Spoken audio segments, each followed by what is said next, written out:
The morning patrol found her sitting on the floor of the observation tower, her back pressed against a reinforced sandbag wall, her rifle laid across her lap, like something she had forgotten how to release. Her eyes were open but not quite seeing. The frost on her eyelashes had melted into thin streaks that ran down her face, carving clean lines through the accumulated grime and gunpowder residue and the dried blood that had crusted along her left cheekbone in a jagged pattern that told its own story of violence survived. Staff Sergeant Marcus Webb stopped 3 steps inside the doorway. He did not speak. He could not, because the scene in front of him was impossible. 43 hours earlier, Firebase Crowley had been evacuated under direct orders from Regional Command. The blizzard had locked them in for 11 consecutive days. No helicopters could reach them. No resupply convoys could navigate the mountain passes. No air support could penetrate the wall of snow and wind that had turned their 9,000-foot position into an island surrounded by white nothing. And when satellite reconnaissance confirmed 40 to 60 armed personnel moving to the eastern tree line on an assault bearing, the math had become brutally simple. 14 exhausted soldiers against 60 fresh fighters. No extraction possible for another 14 hours minimum. Winds exceeding 40 knots with gusts that could knock a man off his feet. Visibility measured in feet rather than meters. Temperature dropping past -19°C, with wind chill pushing it beyond -30. Command had made the only rational call. Destroy the signal's intelligence package. Burn the hard drives containing 3 weeks of irreplaceable valley surveillance data. Collapse the observation tower. Withdraw southeast on foot to checkpoint Kira, 38 kilometers through contested terrain, and pray the blizzard covered their movement. That had been the order. That had been the only order. And yet here she was. Sergeant First Class Vivienne Carver, 34 years old, 11 years in service. Sniper qualified at 23, one of the youngest in her military occupational specialty. A woman who had spent her entire career being asked to prove what her male peers had been allowed to assume. A woman who had made shots that other snipers considered impossible and received evaluations that called her exceptional while being treated as perpetually provisional. She had not withdrawn. She had not collapsed the tower. She had not destroyed the signals package. She had stayed. Alone. Against 60. Webb stepped forward slowly, his boots crunching on the scattered brass that covered the floor like autumn leaves after a storm. Dozens of casings. Maybe 60. Maybe more. The smell of cordite hung thick in the frozen air, mixing with the metallic by the cold steel and the faint copper undertone of blood that had dried on the sandbags and the floor and the wool scarf wrapped around the lower half of her face. Her blood. Some of it. He knelt beside her, moving carefully, the way you approach someone who has been through something you cannot fully comprehend. His knees pressed into brass casings, and they clinked softly against each other, a sound like wind chimes made of spent violence. Carver, he said quietly. Her eyes shifted, focused, found him. She did not smile. She did not cry. She did not exhibit any of the emotional release that combat psychology suggested should follow an experience of this magnitude. She simply nodded once, slowly, as if acknowledging that the world still existed and she was somehow still in it. The transfer completed, she said. Her voice was hoarse, raw, scraped thin by cold air and dehydration, and 31 hours without sleep. The voice of someone who had not spoken to another human being since 1512 the previous day, when the last of her teammates had disappeared into the blizzard heading southeast. 0211, she continued. Full upload confirmed. Webb blinked. The signals package. 3 weeks of valley observation data. Movement patterns of insurgent forces across the entire region. Supply routes that connected safe houses to weapons caches to command nodes. Communication intercepts that have revealed the organizational structure of the enemy network in unprecedented detail. Named individuals. Confirmed locations. The kind of intelligence that could reshape an entire theater of operations for months to come. It was supposed to have been destroyed. Instead, it had been transmitted. If that opening hooked you, stay with me, because this story only gets more intense from here. Subscribe now for more real stories of courage like this one, and hit that notification bell so you do not miss the next chapter. Drop a comment and tell me where you are listening from. Now, let me take you back to where it all began. She had held the Firebase long enough for the upload to complete. alone, against 60 armed fighters who had been specifically targeting this position, in conditions that would have challenged a full-strength platoon with air support and artillery on call. Webb looked out through the reinforced aperture in the tower wall, the narrow firing port that had been her window to the world for the past 8 hours. The snow had stopped sometime in the last hour. The wind had died down to something that merely bit rather than clawed. The sky was a pale gray, almost white, the first hint of dawn bleeding across the eastern ridgeline in colors so soft they seemed apologetic for arriving. And below them, down the slope that led toward the tree line 400 meters distant, the story told itself. Bodies, not moving, scattered across the open ground in patterns that only made sense when you understood what had happened here.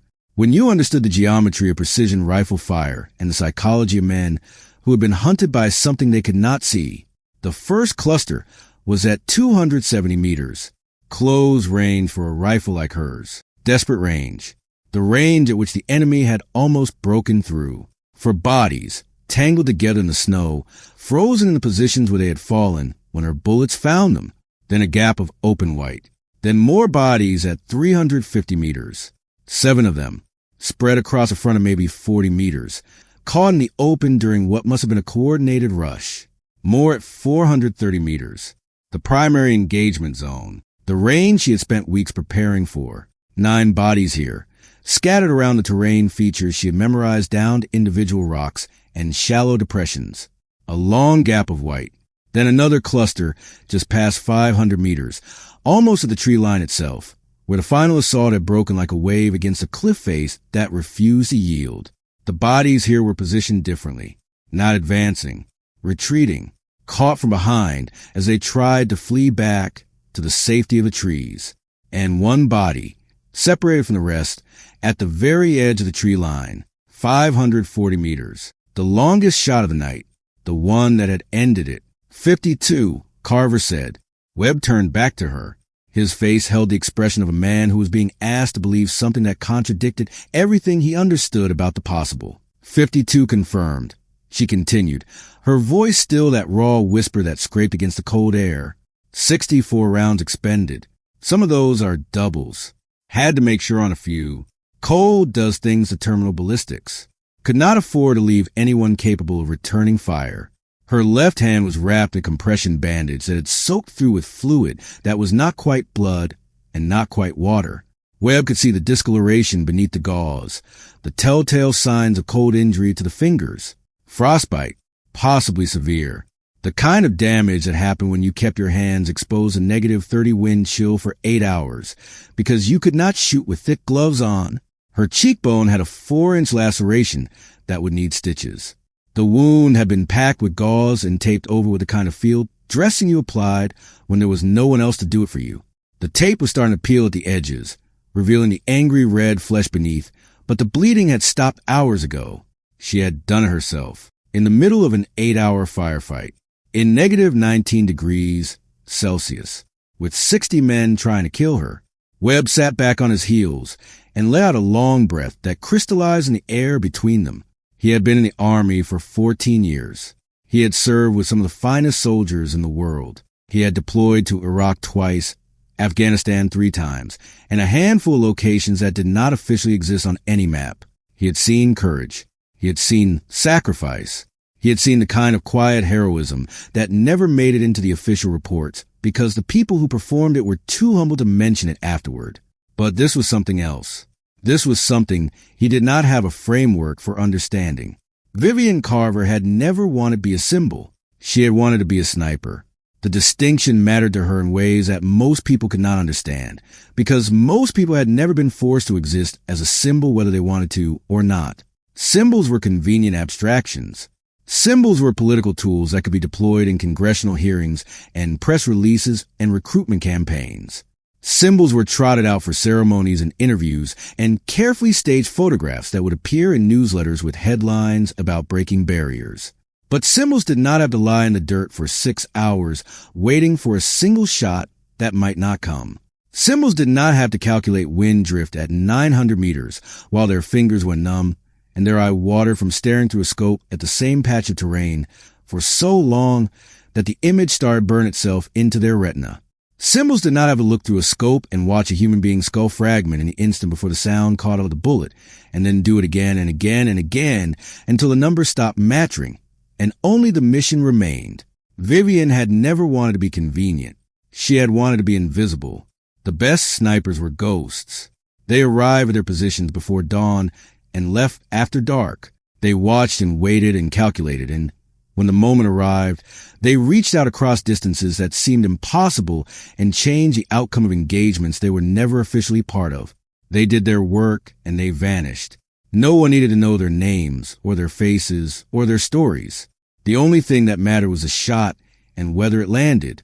But the army had never let her be invisible because she was a woman. And every time she walked into a new unit, every time she reported to a new commander, every time she set up on a new range with new spotters who had only heard the rumors, the same calculation began behind their eyes. The same quiet assessment that she could see happening even when they tried to hide it.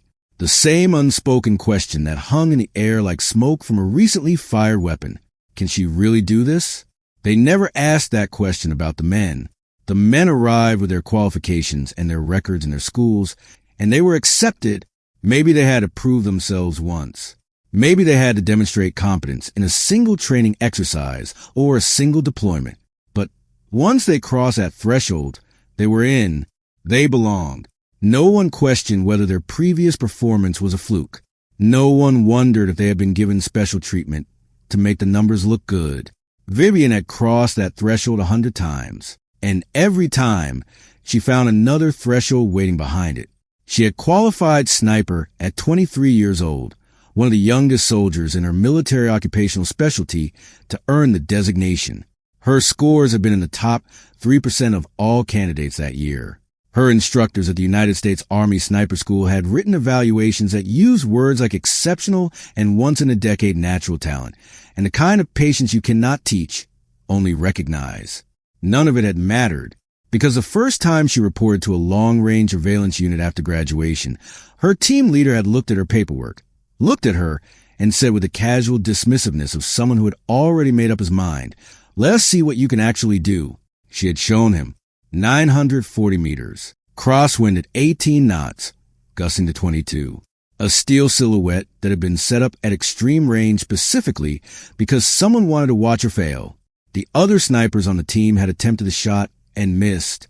Some had come close. Some had not. Vivienne had made the shot on her third round, walking her corrections in like she was threading a needle at the edge of the observable world. The first round had impacted 8 centimeters low and 6 centimeters left. The second round had impacted 2 centimeters low. The third round had rung the steel with a sound that carried across the entire range. It should have ended the conversation. It did not, because the next unit had the same question, and the unit after that, and the unit after that. Every new deployment, every new team, every new mission brief where she was the only woman in the room. The proving never stopped. The probation never ended. She could make shots that her male counterparts could not dream of, and still, somewhere in the back of someone's mind, there was always the asterisk, the invisible modifier that attached itself to everything she accomplished, the unspoken qualifier that suggested her achievements were somehow different from the achievements of the men who served beside her. The provisional quality. That was what she called it in the privacy of her own thoughts, where she was allowed to acknowledge the weight she carried without anyone accusing her of complaining. The invisible designation that followed her from unit to unit, deployment to deployment, accomplishment to accomplishment. She was provisionally excellent, provisionally capable, provisionally trusted with the mission until someone decided that the provision should be revoked. She had made a 980-meter shot in Afghanistan during her second deployment, crosswind that had been shifting every 3 seconds, swinging between 14 and 22 knots with no discernible pattern. A 4-man recon element had been pinned down under enemy fire in a wadi below her position, taking effective machine gun fire from a PKM emplacement that had been invisible to air assets because of the terrain. They were minutes from being overrun. Her spotter, a staff sergeant named Delgado who had been working with her for 6 months, had ranged the target at 982 meters. He had read the wind as best he could. He had given her the hold. She had made the shot. The machine gunner had dropped. The recon element had broken contact, and extracted without casualties. For lives saved because she had done the impossible. Delgado had called it the best piece of shooting he had ever witnessed in 12 years of deployments. He had written it up in his portion of the after-action report with language that left no ambiguity about who had made the shot and what it had meant. The official after-action report had listed it as a team accomplishment. No individual names. 3 months later, Sergeant First Class Aaron Mitchell had made a 700-meter shot in the same valley. Standard engagement range. Moderate crosswind. A clean kill on an insurgent commander who had been directing mortar fire against a convoy. Mitchell's name had been in the report, in the briefing, in the recommendation for a Bronze Star that had been approved within 2 weeks. Vivienne had not complained. She had never complained, because she understood something that the people who designed the systems could never admit, or perhaps never even recognized. Complaining was part of the trap. If she pushed back against the disparity, she was difficult. If she advocated for herself, she was political. If she pointed out that the same standards were not being applied equally, she was making excuses for failure even when she had not failed. The only path forward was to keep shooting. So she had kept shooting. 11 years for deployments. Confirmed kills that she had stopped counting somewhere around the end of her third tour, because the numbers had started to feel like a weight she did not want to carry. Each one was a human being. Each one was someone's son, or brother, or father, or husband. The fact that they were enemies did not make them less human, and she had never been able to convince herself otherwise. But she kept shooting because that was a job. That was the mission. That was a thing she was good at in a way that transcended gender and politics and institutional prejudice. When she was behind a rifle, when she was calculating wind and distance and elevation, and the 1,000 other variables that determined whether a bullet found its mark, none of the other stuff mattered. The only thing that mattered was the shot. And her shots landed. Firebase Crowley had been no different from any other assignment. At least, not at first. Captain James Rourke had been the Firebase commander for 9 months when Vivienne arrived with her transfer orders and her kit bag and the carefully neutral expression she had learned to maintain when meeting new commanders. He was 41 years old, a West Point graduate with 2 combat deployments under his belt, and the kind of quiet competence that earned respect without demanding it. He spoke softly and carried no stick at all, trusting instead in the professionalism of his soldiers to accomplish the mission without constant supervision. He was not a bad commander. He was not a biased commander. He was simply a product of the same institution that had produced everyone else, which meant that when Vivienne walked into his office with her transfer orders in hand, he had done the same thing every other commander had done before him. He had paused, just for a moment, just for a heartbeat. Just long enough for Vivienne to see the calculation happening behind his eyes as he tried to reconcile the paperwork in his hands with the woman standing in front of his desk. Sergeant First Class Carver, he had said, looking down at her file. You have quite a record. Yes, sir. Some impressive engagements listed here. Thank you, sir. He had looked up at her then, studied her face, studied the way she held herself, the controlled stillness of someone who was used to being assessed and had learned to give nothing away during the process. The 1140 shot, he said. That was you? It was the only engagement that had made it past the institutional filtering. An impossible shot that had been written up in training materials and discussed at sniper conferences and mentioned in articles about the evolution of precision rifle marksmanship. 1,140 meters with a malfunctioning laser rangefinder. She had estimated the range using terrain features and the known height of a structure that was barely visible through the heat shimmer. The bullet had traveled for nearly 2 full seconds before impact. Yes, sir. Your spotter confirmed the range? Sergeant First Class Delgado witnessed and confirmed, sir, though the official documentation lists the range as 1160. There was some disagreement about the terrain estimation method I used. Rourke had nodded slowly. The expression on his face was one she had seen 100 times before. Not disbelief. Exactly. Something more subtle than that. The look of a man who wanted to believe but could not quite get there without more evidence than paperwork and reputation could provide. Well, he had said, let us see what you can do up here. And there it was. The same phrase. The same provisional acceptance.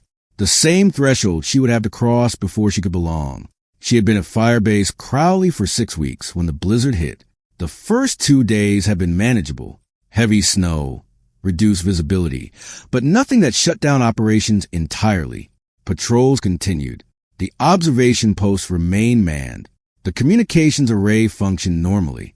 The resupply helicopter made it on day 3, dropped supplies, and extracted a wounded soldier from an unrelated patrol incident. Everything was nominal. Then the storm intensified. By day 5, the winds were exceeding 40 knots. Visibility dropped below 50 meters. The temperature plummeted to negative 15 Celsius and kept falling. The next scheduled helicopter was forced to turn back 18 kilometers out when its de-icing systems began to fail, and the pilot made the call that he would not make the landing zone in these conditions.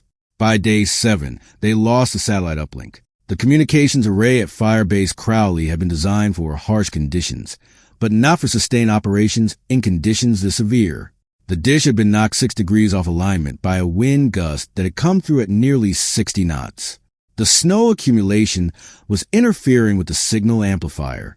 Their comm specialist, a corporal named Rivera who had more experience with the system than anyone else on the Firebase, had spent 9 hours in the freezing wind trying to restore full connectivity. He had managed to get partial functionality, enough for voice traffic at reduced bandwidth, enough to communicate with regional headquarters and receive basic updates.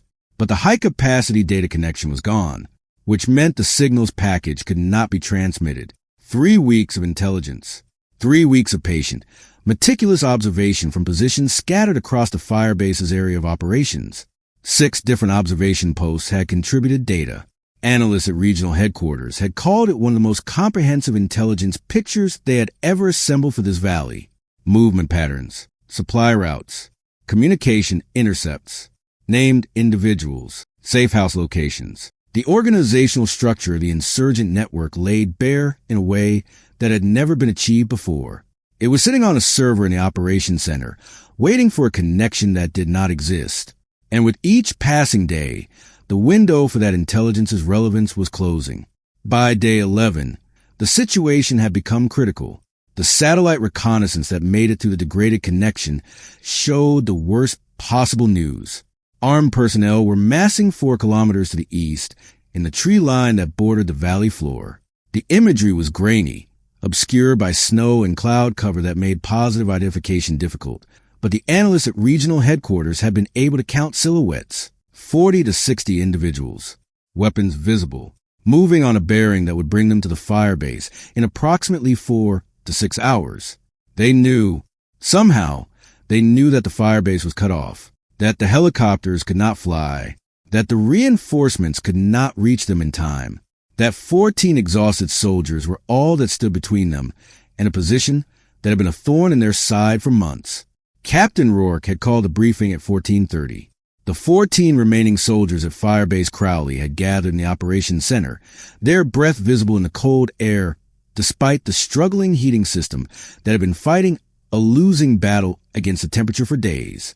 The room was cramped and smelled of unwashed bodies and stale coffee, and the particular anxiety that comes from being trapped in a position with no good options. Vivienne had stood at the back of the room, near the door, where she could see everyone's faces and no one could see hers. It was an old habit, observation position, the place where she could gather information without being observed in return. Rourke did not waste time with preamble. "We have a situation," he said. His voice was calm but serious. The voice of a man who was about to deliver news that no one wanted to hear. Regional has confirmed hostile elements moving on our position from the east. Best estimate is 40 to 60 personnel, light weapons, possibly some crew-served machine guns or RPGs. They know we are cut off. They know we cannot get air support. And they know that in these conditions, our advantages in firepower and technology are significantly reduced. He paused to let that sink in. The room was silent. 14 soldiers processing the information. 14 soldiers doing the same math that command had already done. Nearest QRF is Checkpoint Kira, Rourke continued. 38 clicks southeast through terrain that is barely passable in good conditions. Ground transit in this storm is 14 hours minimum, probably closer to 18. Helicopters are grounded until the storm passes, which meteorology is estimating at another 24 to 48 hours. We are on our own. Someone near the front of the room shifted uncomfortably. The sound of boots scraping against the floor was loud in the silence. Command has assessed the situation, Rourke said. Their determination is that Firebase Crowley is not defensible with current personnel strength against a force of this size. Withdrawal to Checkpoint Kira is the recommended course of action.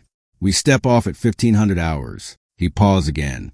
Additionally, the signals package on the server cannot be allowed to fall into enemy hands. That intelligence could compromise ongoing operations across the entire region. If we cannot transmit it, we destroy it. And that was when Vivienne had felt something shift inside her, something that had been building for 11 years, something she had kept carefully contained because containing it was the only way to survive. The signals package represented 3 weeks of patient, meticulous work she had contributed to, work that had required countless hours in the cold, lying in observation positions, watching and recording and transmitting data back to the Firebase for analysis. Work that could save lives if it reached the people who needed it. And now it was going to be destroyed because there was no one to defend it, because the math did not work. Vivienne looked around the room. 14 soldiers, good soldiers, professional soldiers who had done their jobs well under difficult circumstances. Men she had served with for 6 weeks, who had accepted her presence in their unit, if not entirely her capabilities. Men who were now being asked to destroy something irreplaceable and retreat through a blizzard because the numbers were against them. She understood the math. 14 against 60. No air support. No artillery. No quick reaction force within range. Defensive positions that had been designed for observation and light defense, not a sustained engagement against a force of this size. Limited ammunition. Limited supplies. Degraded communications that would make coordinating a defense even more difficult.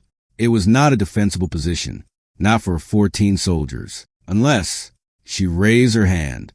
Rourke paused mid-sentence, his mouth open around a word he never finished.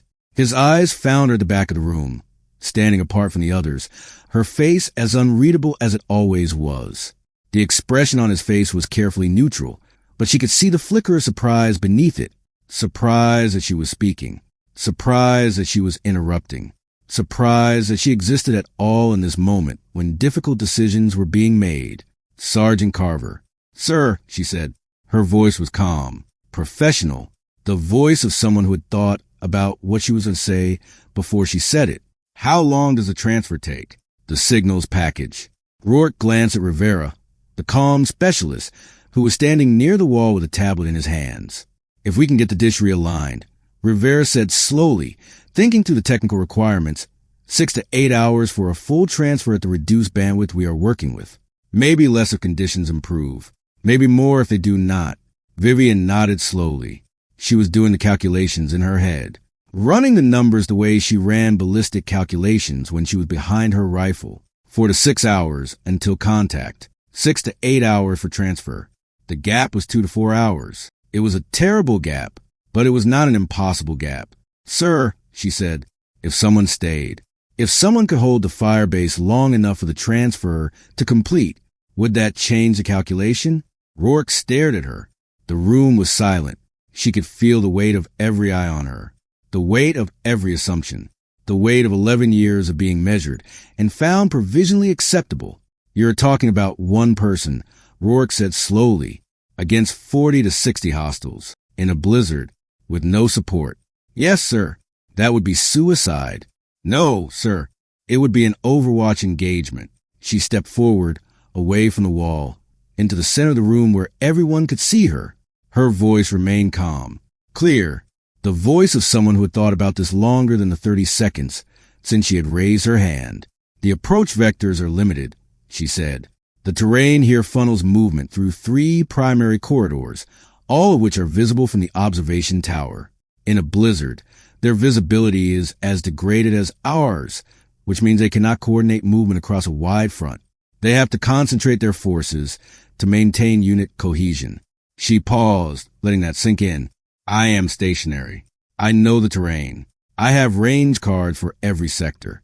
I have spent 6 weeks mapping every approach route and every piece of cover within 800 meters of this position. I know where they will move. I know where they will stop.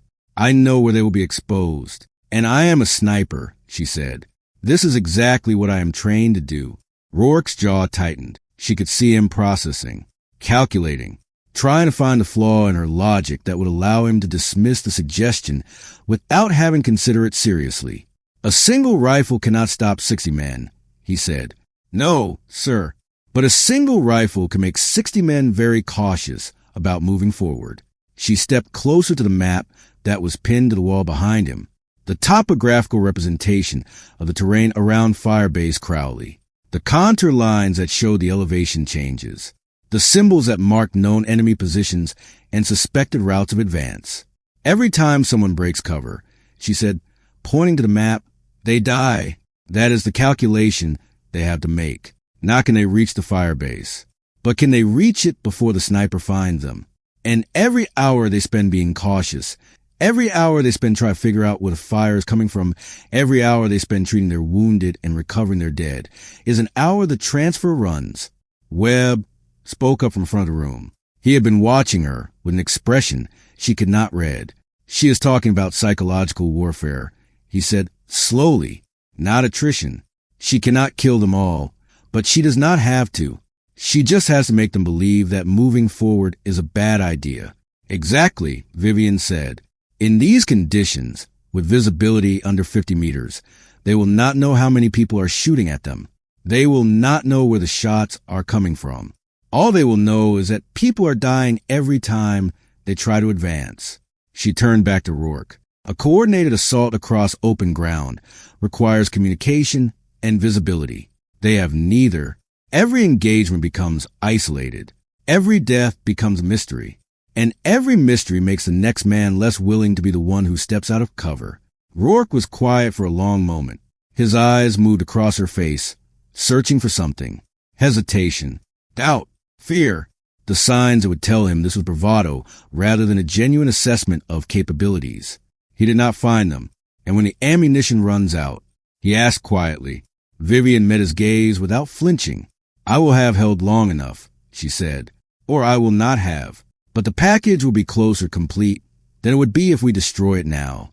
And if I can hold until the storm breaks, air support can extract me. She paused. This is not a suicide mission. She added, I intend to survive. But the mission is a transfer. Everything else is secondary. The room was silent for a long moment. Vivienne could feel the tension, the uncertainty, the unspoken questions that no one wanted to ask out loud. Was she capable of this? Was anyone capable of this? Was this a realistic plan or the desperate fantasy of someone who wanted to be a hero? But underneath all those questions was another one, the one that had followed her for 11 years. Can she really do this? And she saw Rourke set aside. She saw him make the decision to trust her assessment, to accept her capabilities at face value, to give her the same benefit of the doubt that he would have given any male sniper who had proposed the same plan. Rivera, Rourke said, not looking away from Vivienne. Can you get the dish realigned in 30 minutes? I can try, sir. Do it. He turned to the rest of the room. Everyone else, full combat loadout. We step off at 1512. Leave Sergeant Carver everything she needs. The next 40 minutes were a blur of controlled chaos. Rivera climbed back onto the roof of the operations center with his toolkit and his frozen fingers and his determination to make the system work. The dish had been knocked out of alignment by a 60-knot gust 3 days earlier. Getting it back required manual adjustment of the positioning motors while exposed to wind chill that was pushing past -30. He made it in 23 minutes. The transfer began immediately. Webb found Vivienne in the armory, loading magazines. She was seated at a workbench with her rifle laid out in front of her, disassembled for inspection. The Macmillan TAC 338. Bolt action. .338 Lapua Magnum. A weapon designed for precision at extreme range. She was checking every component, every spring, every moving part. Anything that could fail in the cold. Anything that could jam at the wrong moment. You know this is insane, Webb said from the doorway. She did not look up from the magazine she was loading. Her fingers moved with practiced efficiency, pressing each round into place with the same careful attention she would give any other aspect of her craft. Insane would be letting the package burn, she said. He stepped closer. lowered his voice so the others could not hear. "This is not about the package," he said. "Not really, is it?" She paused. Her hand stopped moving. For a moment, she was completely still, frozen in place like the landscape outside the window. "It is about the mission," she said quietly. "Carver." She looked up at him then. Her eyes were steady, calm. But beneath the surface, Webb could see the things she never talked about. The weight she had been carrying since the day she qualified. The burden of being perpetually provisional in a world that accepted her male peers without question. "In 11 years, she said, I have never been given a mission that was mine." She set down the magazine and turned to face him fully. Every engagement, every operation, every kill, it was always part of something larger, attributed to the team, credited to the unit. The official reports use language like coordinated effort and team accomplishment and unit achievement. Individual names appear when men do exceptional things. When I do exceptional things, it becomes a group project. She paused. "I have never been allowed to be the reason something succeeded. To have my name on the line, my capabilities on the record, my judgment trusted without someone standing behind me to take the credit if it works and the blame if it does not." She picked up another magazine and began loading it. "Tonight, I will be the reason, or I will not. But at least it will be clear." Webb did not know what to say to that, because he understood. He had served with Vivienne for 6 weeks. He had watched her on the range, making shots that the other snipers on the Firebase could not approach. He had seen her in briefings, offering tactical assessments that were consistently more detailed and accurate than anyone else's. He had observed her quiet competence, her professional demeanor, her refusal to engage with the subtle skepticism that surrounded her. And he had seen how the unit treated her accomplishments, how they were acknowledged but not celebrated, how they were noted but not remembered, how they were filed away under team effort, while lesser accomplishments by others were written up for awards. He had seen it, and he had not said anything. "Good luck," he said finally. It was inadequate. He knew it was inadequate, but it was all he had. Vivienne nodded. At 15:12, the Firebase emptied. 13 soldiers moved out into the blizzard, heading southeast toward Checkpoint Kira. They carried everything they could manage. They left everything they could spare. The Firebase was stripped to essential equipment and whatever Vivienne had determined she would need for the coming engagement. And then Vivienne was alone. The silence was immediate and overwhelming. For 6 weeks, Firebase Crowley had been filled with the sounds of military operations. Boots on wooden floors. Voices calling across the compound, equipment being moved and maintained, radios crackling with traffic from regional headquarters, and the observation posts scattered across the area of operations. Now there was only the wind, the howling, screaming, relentless wind that battered the walls of the observation tower and found every gap in the construction and every flaw in the insulation. The wind that carried snow horizontally across the open ground and reduced visibility to numbers that were measured in feet rather than meters. The wind that would be her enemy and her ally for the next 8 hours. She did her final equipment check. Primary weapon, Macmillan TAC 338, .338 Lapua Magnum. Bolt action with a 10-round detachable magazine. She had 8 magazines fully loaded, plus 7 loose rounds that she had distributed in accessible locations around her position. 87 rounds total. Against 60 men. It was not enough. It would have to be optic, Schmidt and Bender PM2, 5 to 25 power magnification with a 56 millimeter objective lens. Mil-dot reticle that she had spent hundreds of hours learning to read instinctively. Zero confirmed at 400 meters. She would hold at 14 power for most of the engagement. High enough to provide positive identification of targets. Low enough that the wind-induced shake would not destabilize her sight picture. Suppressor. 9 inches of precision machine steel attached to the muzzle of her rifle.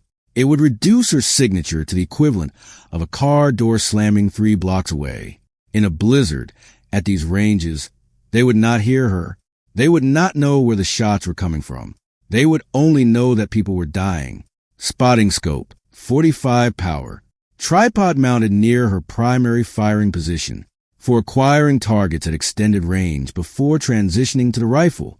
Ranging laser, battery powered. might or might not function reliably in these temperatures. She had memorized every range card for every sector. She would use a laser if it worked. She would estimate if it did not.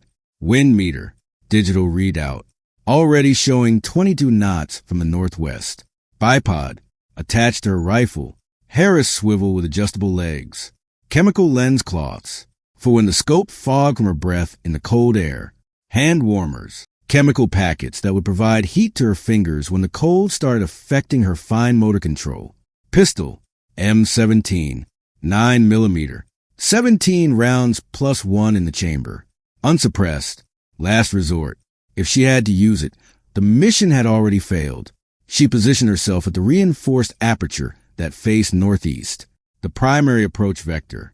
The terrain here funneled movement through a natural corridor approximately 200 meters wide, bounded on the left by a steep ravine that would require technical climbing equipment to navigate, and on the right by a boulder field that would slow any flanking attempt to a crawl.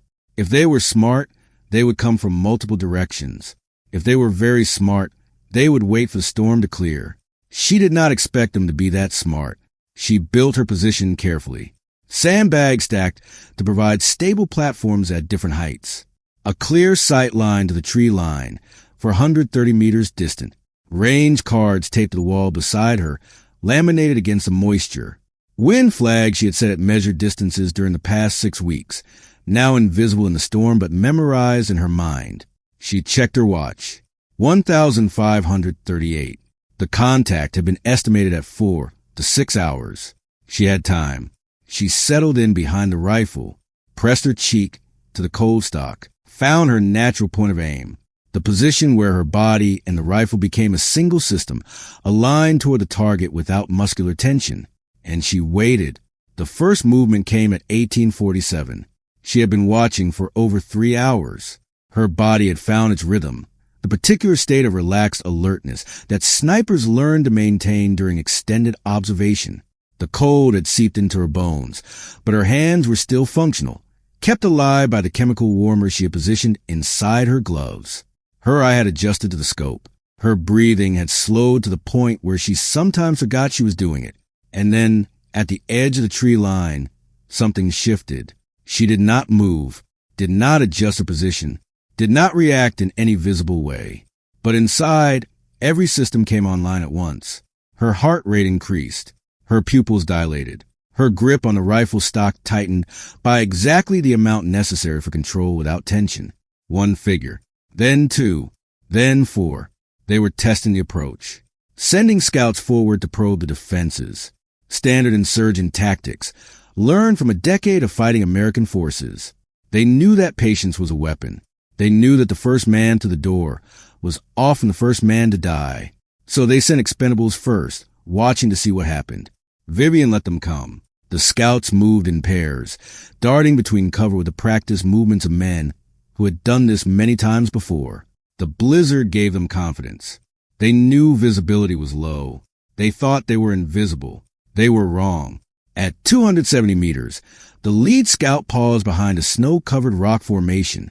He was looking toward the firebase, trying to assess the situation, trying to determine if the position was occupied or abandoned.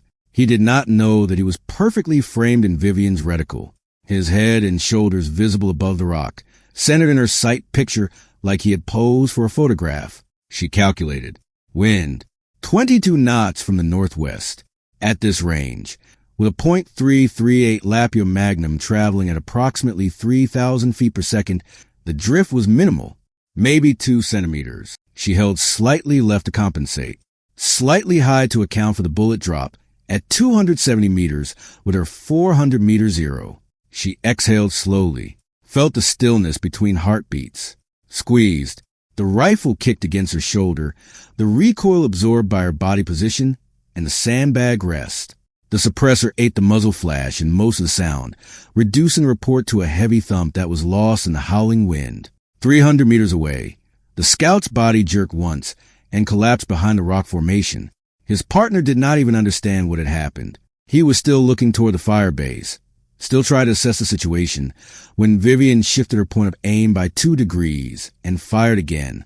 7 seconds between shots. 2 down, for scouts remained visible, now scrambling for cover, their confidence evaporating in the space between heartbeats. They had come expecting to find an abandoned position, or, at worst, a few frightened defenders who would break and run. They had found death instead. Vivienne did not pursue them, did not waste ammunition on panicked targets moving at unpredictable angles through marginal visibility. She let them run back to the tree line with the message she had sent. "We know you are there, and we will kill you." It was not the truth. There was no we. There was only her. But they did not know that. And the uncertainty was a weapon all by itself. For the next 40 minutes, nothing moved. The enemy was regrouping, reassessing, trying to understand what they had just encountered, trying to reconcile their intelligence, which had told them the Firebase was undermanned and cut off, with the reality of trained fire that had killed 2 men in 7 seconds from 300 meters away in a blizzard. Vivienne used the time to rotate to her secondary position, covering the southeastern approach. The observation tower had been designed with 3 reinforced firing ports, each covering a different sector. She had spent the last 3 hours mapping the transitions between them, timing her movements, calculating the exposure. At 1934, they tried again. This time they came from 2 directions at once. A coordinated push. Professional tactics. Someone on the other side had realized that a single shooter could not cover multiple approach vectors simultaneously. If they split their forces, they could exploit the gap.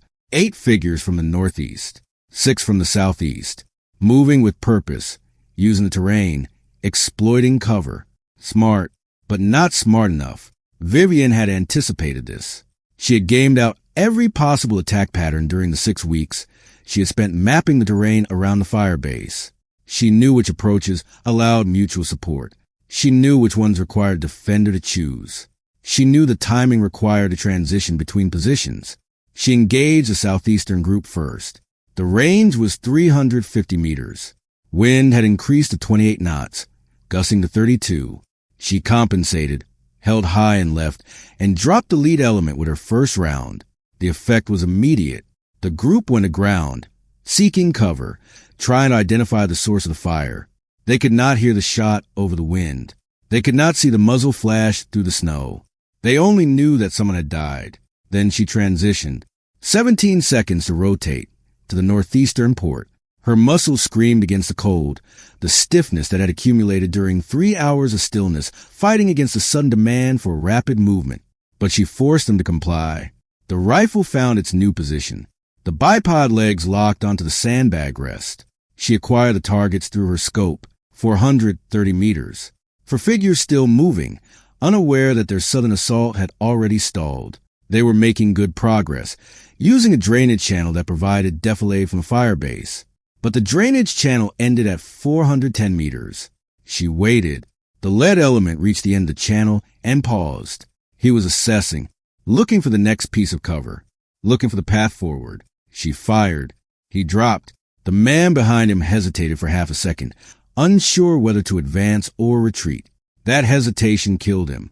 Vivienne fired again, the bolt cycling smoothly despite the cold, and he joined his companion in the snow.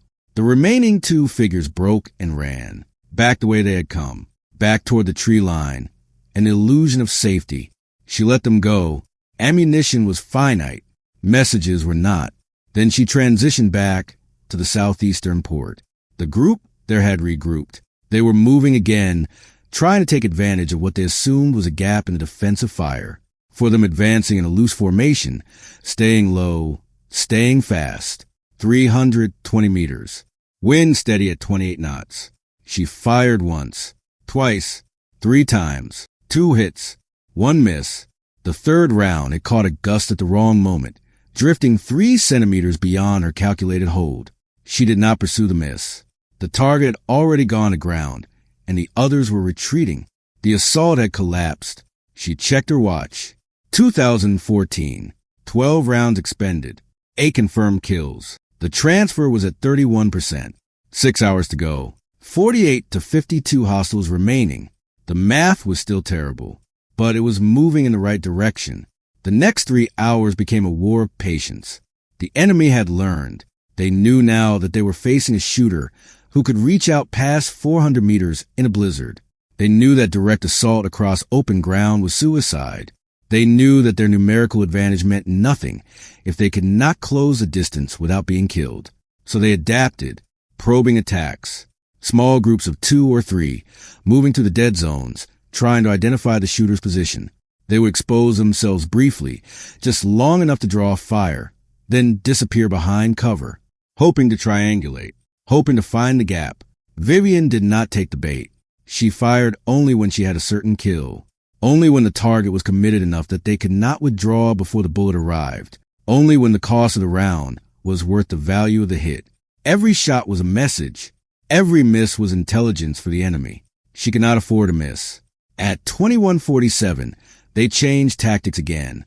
This time, they came from 3 directions simultaneously: northeast, southeast, and directly east of the boulder field.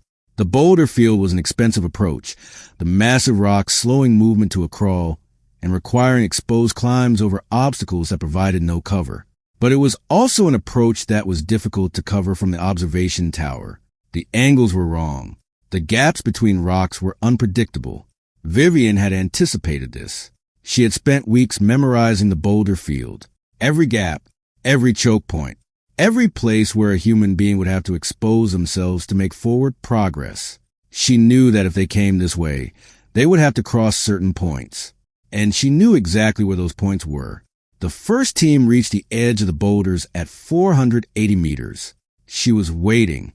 The wind had intensified. 34 knots now, gusting to 38. The snow was horizontal, a wall of white that reduced visibility to almost nothing. Her scope was fogging despite the chemical cloths she had been using to keep the lens clear. Her left hand had started to lose feeling, the hand warmers failing against the prolonged exposure. None of it mattered. She found the lead element in a gap between 2 massive rocks. He was moving fast, trying to minimize his exposure. He was good. He had done this before. He knew the gap was dangerous, and he was trying to sprint through it before anyone could react. He was not fast enough, she calculated. 34 knots at 480 meters. The bullet would drift nearly half a meter at this range. Crosswind component was approximately 80%, so call it 40 centimeters of horizontal displacement, plus vertical drop, plus the time it would take the bullet to reach the target. She held so far left that her point of aim was almost off the target entirely, a gap of empty air where she expected the bullet and the target to meet. She fired. The bullet traveled for 1.3 seconds. It hit center mass. The follow-on elements froze, then broke. They scattered to the boulders, abandoning their coordinated push, try to find cover from a shooter they still could not locate. Vivienne picked them off as they panicked. 3 more in the boulder field, 2 retreating through the southern approach. One who got almost close enough to identify her muzzle flash before she ended him. 18 down, 6 hours into her engagement. And then, at 2,234, the storm intensified beyond anything she had anticipated. The wind hit 41 knots at 2,234 and did not drop. Vivienne had to stop shooting, not because she lacked targets. She could still see movement in the trees, dark shapes massing for another push. Not because she lacked ammunition. She still had 46 rounds remaining, not because she lacked the skill, but because the conditions had become too variable to guarantee hits. The wind was gusting unpredictably, swinging through arcs of 10 to 15 knots within seconds. No pattern, no rhythm, just random chaos that made long-range shooting impossible. At 400 meters, those fluctuations meant the difference between a clean hit and a clean miss. She could not afford a miss. Misses were information. Misses told the enemy that the shooter was fallible. Misses told them that the wall of death they had been facing was not actually impenetrable. Misses gave them hope. She could not afford to give them hope. She retreated from the aperture, pulled back into the relative shelter of the tower's interior. Her body temperature had dropped to the point where shivering was interfering with her fine motor control. Continuous, uncontrollable shivering that she could not suppress no matter how hard she tried. She wrapped herself in the sleeping bag she had staged earlier, pressed her hands against the remaining hand warmers, and tried to force blood back into her extremities. She had acquired 4 wounds during the engagement, 3 small cuts from debris that had fragmented when enemy rounds hit the sandbags around her position. and one significant laceration on her left cheekbone, for inches long, requiring stitches that she did not have time to give herself. She had treated it herself instead, packing the wound with gauze, applying pressure with tape, trying to stop the bleeding without taking herself out of fight. The tape was peeling now. The gauze was soaked through. Blood had dried in a brown crust down the left side of her face. It would scar. She did not care. Outside, the enemy was using the lull. She could hear them.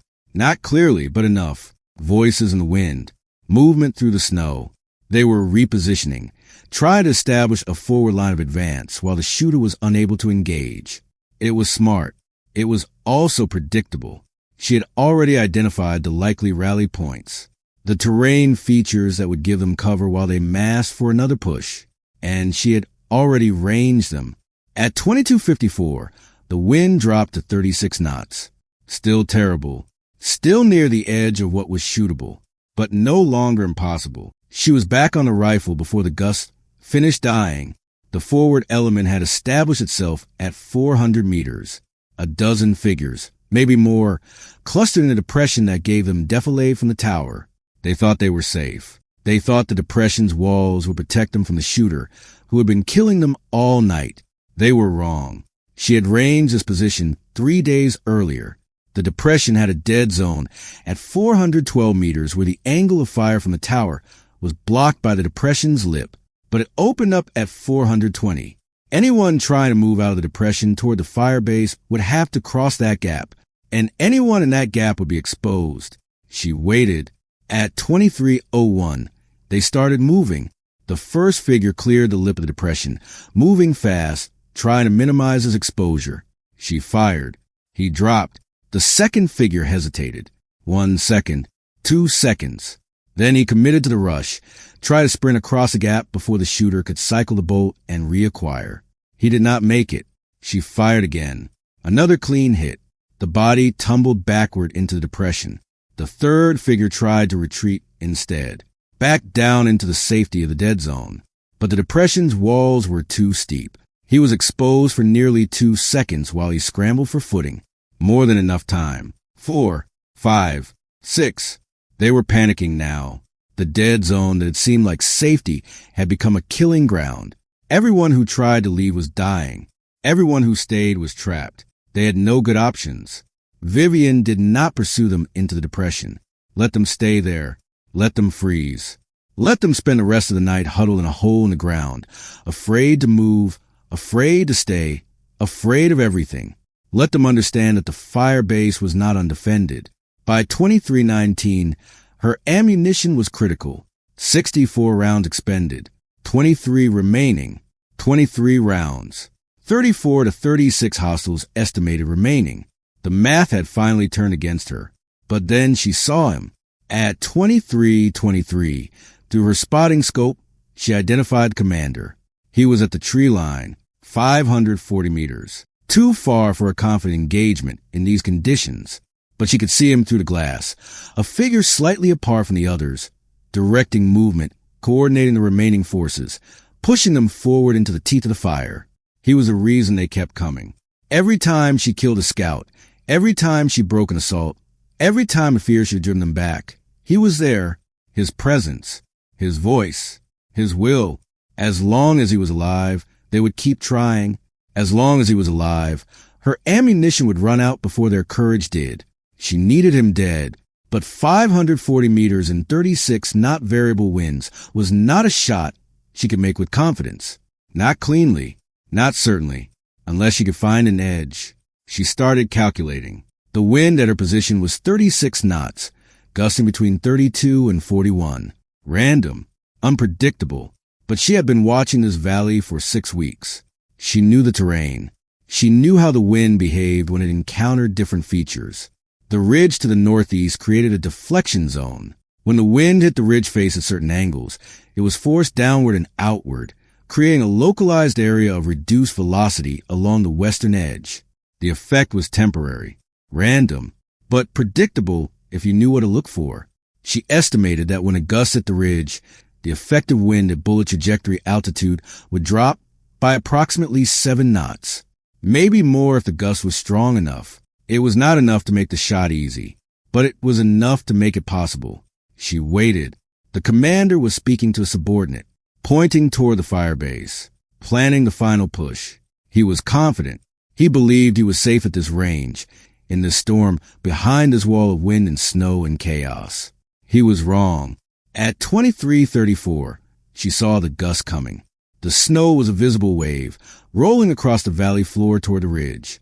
When it hit, the deflection would occur. She had maybe 3 seconds between the gust hitting the ridge and the wind pattern restabilizing. 3 seconds. She found her hold. 540 meters. 36 knots effective, reducing to approximately 29 during the deflection window, compensating for the ridge deflection, holding for the vertical lift created by the wind's interaction with the terrain, accounting for the bullet's flight time of nearly 2 seconds. The gust hit the ridge. She exhaled, squeezed.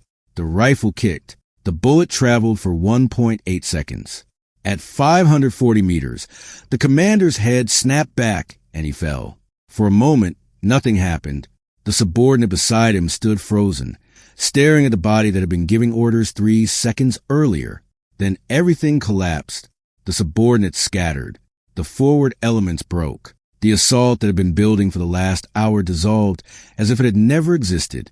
Without their commander, without the force of will that had kept them moving forward into the teeth of the fire, they were just terrified men in a blizzard, and terrified men retreated. By 23:44, the last of them had vanished into the tree line. By 02:11, the transfer completed. Vivienne checked the progress bar one final time on the laptop. She had positioned near her primary firing port. 100%. Transmission confirmed. 3 weeks of intelligence. Movement patterns. Supply routes. Communication intercepts. Named individuals. Saved. She sat down on the floor of the observation tower, and she did not move for 6 hours. The patrol found her at 0614. Webb was first through the door, his M4 raised in a tactical carry, prepared for anything except what he found. Then Specialist Collins, then Sergeant Torres, then 2 others whose names blurred together in the fog of her exhaustion. They did not speak at first. They did not need to. The brass casings on the floor told the story. The bodies on the slope told the story. The intact firebase, standing exactly as they had left it 43 hours earlier, told the story. Webb knelt beside her. Carver. She looked at him. Her eyes were bloodshot, rimmed with exhaustion that went beyond physical tiredness into something closer to spiritual depletion. But they were clear, focused, present. The transfer completed, she said. 0211. He nodded slowly. His eyes moved across her face. The laceration on her cheekbone that had stopped bleeding hours ago, but would definitely scar. The exhaustion that had carved new lines into her features. The quiet steadiness that had not broken despite everything. How many? He asked. 52 confirmed, she said. Her voice was still raw, still scrape thin, but there was something new in it. Something that had not been there before. 64 rounds expended. Webb sat back on his heels. In these conditions. Yes. At those ranges. Yes. He shook his head slowly, a gesture that contained something beyond disbelief, something closer to awe. I have been in this army for 14 years, he said. I have served with the best soldiers in the world. Rangers, special forces, Delta operators. I have never seen anything like this. She did not respond. She did not need to, because for the first time in 11 years, the weight she had been carrying was gone. Captain Rourke arrived with the rest of the element at 0738, having pushed through the final kilometers of the approach as soon as the storm cleared enough for safe movement. He stood in the doorway of the observation tower and looked at the woman sitting against the wall. He looked at the brass casing scattered across the floor. He looked at the rifle still laid across her lap, the weapon that had done the impossible. He did not say anything about the provisional quality. He did not ask if she could really do this. He did not express surprise that she had succeeded where his calculations had said success was impossible. He simply said, Sergeant Carver, outstanding work. And that was enough. The after-action report was filed 3 weeks later at regional headquarters. It listed 52 confirmed enemy kills at ranges between 270 and 540 meters in conditions classified as extreme. It documented an 8-hour solo defensive engagement against an estimated force of 40 to 60 armed personnel. It credited Sergeant First Class Vivienne Carver with single-handedly preventing the loss of Firebase Crowley and preserving a critical signals intelligence package that had subsequently enabled 17 follow-on operations across the valley. Her name was in the report. Her name was in the briefing. Her name was in the recommendation that went forward to the awards board. 6 weeks after that, she stood at attention in the ceremony at Fort Bragg, while a 3-star general pinned a silver star to her chest. The citation mentioned conspicuous gallantry in action against an armed enemy of the United States. It mentioned extraordinary heroism in the face of overwhelming odds. It mentioned actions above and beyond the call of duty that reflected great credit upon herself and the United States Army. But the words that mattered were the ones that no one spoke out loud. The provisional quality was finished. She had not needed to prove herself again after that night. She had not needed to explain her capabilities to new commanders who doubted her record. She had not needed to wait for someone to decide whether she was really capable of doing the things she had spent 11 years demonstrating she could do. The calculating was done. Vivienne Carver walked out of that ceremony into a morning so bright that she had to shield her eyes against the sun. The October air was cool and clean, nothing like the frozen hell of Firebase Crowley. Birds were singing somewhere nearby. The world was going about its business as if nothing extraordinary had happened. She thought about the observation tower, the blizzard, the rifle against her shoulder in the cold dark, the 60 men who had come to take her position, and the 52 who had died trying. She thought about the weight she had carried for 11 years, the provisional quality that had followed her from unit to unit, deployment to deployment, accomplishment to accomplishment, the invisible modifier that had attached itself to everything she achieved. It was gone now, not because someone had decided to remove it, not because the institution had finally recognized her capabilities, not because attitudes had changed or policies had shifted or someone in authority had issued a memorandum about equal treatment. It was gone because she had left on the floor of an observation tower at 9,000 feet, surrounded by brass casings and blood, and the proof that no one could deny. She was not a symbol. She was not a story. She was a soldier. And soldiers do not stop. Vivienne Carver's story shows us that excellence speaks louder than any obstacle placed in its path. If this kept you engaged, hit that like button and drop a comment telling me where you are listening from.